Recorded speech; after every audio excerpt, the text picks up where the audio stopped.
আসসালামু আলাইকুম, welcome to my channel Nahida daily blog. আশা করি আপনারা সবাই ভালো আছেন। পরের দিন চলে গিয়েছি আমরা অনেক অনেক অনেক সুন্দর একটা জায়গায়, যেটা আপনারা যেতে যেতে দেখবেন। আমি কিন্তু এত তাড়াতাড়ি বলে দেবো না। এটা এমন একটা জায়গা যেখানে সব মেয়েদের মনে গলে যাবে। যারা যারা যশোর গিয়েছেন বা যাবেন তাদের জন্য এই জায়গাটা কিন্তু একদম ম্যান্ডেটরি। অবশ্যই যাবেন, আর কিন্তু অবশ্যই গরমকালে যাবেন না, শীতকালে যাওয়ার চেষ্টা করবেন। হয়তো দেখতে পাচ্ছেন যে এখানে আস্তে আস্তে যেতে যেতে কিন্তু অনেক অনেক অনেক ফুল দেখা যাচ্ছে। হ্যাঁ, আপনারা কিন্তু ভালোই গেস করেছেন। আমি যাচ্ছি যশোর গদখালি। এটা হলো ফুলের রাজ্য। এখানে ফুল ছাড়া আপনারা অন্য কিছু পাবেন না। এত এত এত সুন্দর জায়গাটা। কিন্তু গরমকালে গেলে কিন্তু আপনাদের ফুল না, আপনাদের মাথাসহ হাইপার হয়ে যাবে এমন একটা জায়গা। এত এত এত গরম, সে কারণে আপনারা অবশ্যই নাতিশীতোষ্ণ সিজন অথবা শীতকালে এমন টাইমে আপনারা যাবেন, গরমকালে যাবেন না। আমি একদমই রেকমেন্ড করবো না গরমকালে যাওয়া, কারণ আমি গিয়ে আমার কন্ডিশন কিন্তু অনেক খারাপ হয়ে গিয়েছিল। আমি কিন্তু আপনাদেরকে মানা করছি ঠিক, যদি আপনাদের ভালো লাগে অথবা ধরেন আপনারা এই সিজনে গিয়েছেন, কিন্তু তারপর আপনারা কিন্তু দেখে আসবেন, তখন আবার বলবেন না যে না ও মানা করছে সেই জন্য আমরা যাইনি, এমন কিছু করবেন না। কারণ আমি ছাড়া অনেক অনেক অনেক মানুষ গিয়েছে, তাদের কিন্তু কন্ডিশন ভালো ছিল। আমি হয়তো কখনো ট্রিপ যাইনি, কখনো একা কখনো ট্রাভেল করিনি, লং ট্রাভেল করিনি, এই কারণে আমার হেলথ কন্ডিশনটা খারাপ ছিল। কিন্তু আপনাদের হয়তো না খারাপও হইতে পারে। দেখতে পাচ্ছেন যেতে যেতে কতগুলো ফুলের জায়গা, তাই না? সবগুলো জমিন ভরা ভরা ভরা ভরা ফুল। আর আমরা কিন্তু গিয়েছি ভ্যান গাড়ি করে। আমার লাইফের মধ্যে এটা ফার্স্ট একটা এক্সপিরিয়েন্স ছিল যে ভ্যান গাড়ির মধ্যে ভাই ট্রাভেল করা যায়। আমাদের চট্টগ্রামের মধ্যে আমি দেখলাম যে, আমি তো অন্য কোনো ডিস্ট্রিক্টে যাইনি, প্রথমবার গিয়েছি যশোরে, তাও আমাদের চট্টগ্রামের মধ্যে এই ভ্যান গাড়িগুলো করে মালামাল আনা নেওয়া করা হয়। কিন্তু এই জায়গাটার মধ্যে যে মানুষকে মালামাল হিসেবে ভ্যান গাড়ি করা আনা নেওয়া হয়, এটা কিন্তু একদম দেখে আমি তো হতবাক। আমার লাইফের ফার্স্ট একটা এক্সপিরিয়েন্স। নতুন নতুন এক্সপিরিয়েন্স হচ্ছে নতুন জায়গায়। যাই হোক, ভালো লেগেছে। তাছাড়া এখানে একটা পার্ক ছিল, আমরা পার্কটার মধ্যেও গিয়েছিলাম। ভাবলাম যে পার্কটার মধ্যে একটু ছায়া থাকবে। আমার কিন্তু ওইখানে গিয়ে এমন অবস্থা খারাপ হয়ে গেছে যে আমি একদম, একটা ছাউনি ছিল সেখানের মধ্যে ধপাস করে গিয়ে বসে পড়েছি। বাকি ভিডিও যা করার সবগুলি আমার ভাইয়া করেছে আপনাদের জন্য। আমি ওকে বললাম যে এটা তোমার দায়িত্ব দিয়ে দিলাম। আর দেখতেই পাচ্ছেন কত সুন্দর সুন্দর ফুল। আসলে এগুলো ফুল না, এগুলো মনটা কেড়ে নেওয়ার একটা জিনিস, একটা মাধ্যম। এই ফুলগুলো দেখলে না মনকে শান্ত রাখা যায় না, মনে হয় সব কিছু আমি নিয়ে চলে যাই বাসায়। কিন্তু আসলে কি জানেন, ফুল কিন্তু গাছেই ফুল যদি আপনি ছিঁড়ে ফেলেন তাহলে ওই সৌন্দর্যটা কমে যায়, কারণ ফুলটা মারা যায়। আপনারা আমার ভয়েস শুনে হয়তো বুঝতে পারছেন যে আমার গলা এখনও খারাপ রয়েছে।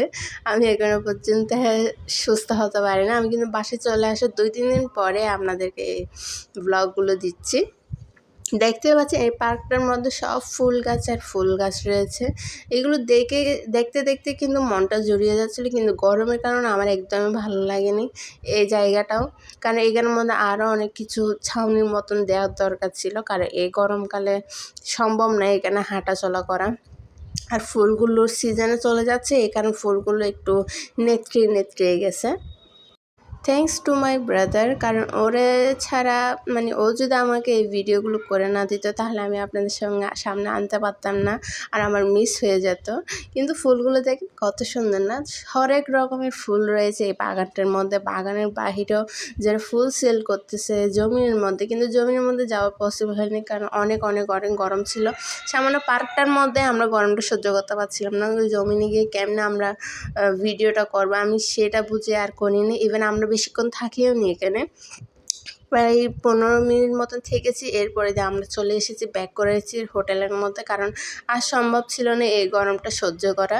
ইভেন আমি এত সিক হয়ে গিয়েছিলাম যে আমি ওইখান থেকে রিটার্ন করার পর হোটেলে যখন গেলাম তখন আমি ভাতটা খেয়ে ঘুমিয়ে পড়েছি একেবারে। যখন বাসের টাইম হয়ে গিয়েছে আমাদের, তখনই আমি ঘুম থেকে উঠে তাড়াতাড়ি ঝটপট রেডি করে সব প্যাকিং করে চলে এসেছি। এমন একটা কন্ডিশন আমার হয়ে গিয়েছিল, যার কারণে আমি ভালো মতো ডিটেলসে আপনাদেরকে ভিডিওগুলো দিতে পারিনি।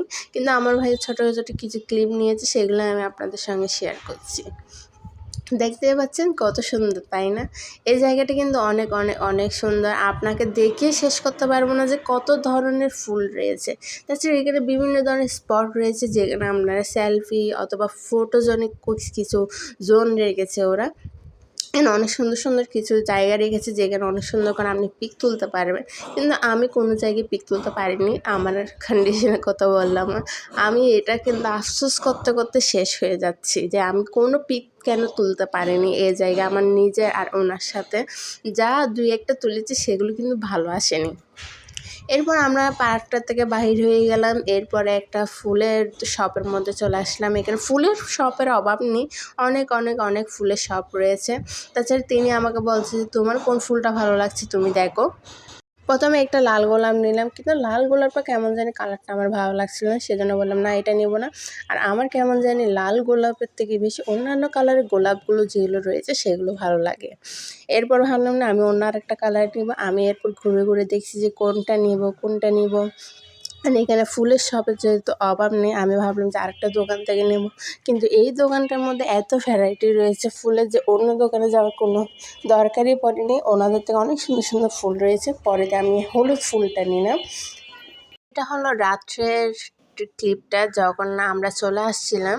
এটা আমাদের রাতে 10টা বাজে 5টা একটু ফটিকছড়ি থেমেছিল। তখন আমরা ডিনারটা করার জন্য থেমেছিলাম এখানে। ভাইয়া এই ক্লিপটা নিয়েছে, আমি তো উঠিও নেই, খাবারও খাইনি, আমি অতটুকু ঘুমিয়েছিলাম, অনেক খারাপ লাগছিল।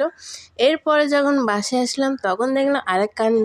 আমার মেয়ে তো এত এক্সাইটেড, সে ঘুমাচ্ছিল, সেখান থেকে সে চলে এসেছে মায়ের কাছে, যে মারে অনেক দিন পর দেখেছে। আর আম্মু তো বলতেছে তুমি যাওয়ার পর তোমার মেয়ে কিচ্ছু খায়নি, আমি আসার পর যখন তাকে খাবার দিয়েছি সে অনেক মজা করে খেয়েছে। এটা হলো আসলে প্রাণীদের ভালোবাসা। যাই হোক, ট্রিপটা ভালো খারাপ মিলে অনেক ভালো গিয়েছে, আমি সেটাই বলবো। প্রিয়জনের সঙ্গে ছিলাম, 2টা দিন কাটিয়েছি, অনেক অনেক ভালো গিয়েছে আলহামদুলিল্লাহ। চলে আসবার নতুন নতুন ব্লগ নিয়ে। আল্লাহ হাফেজ।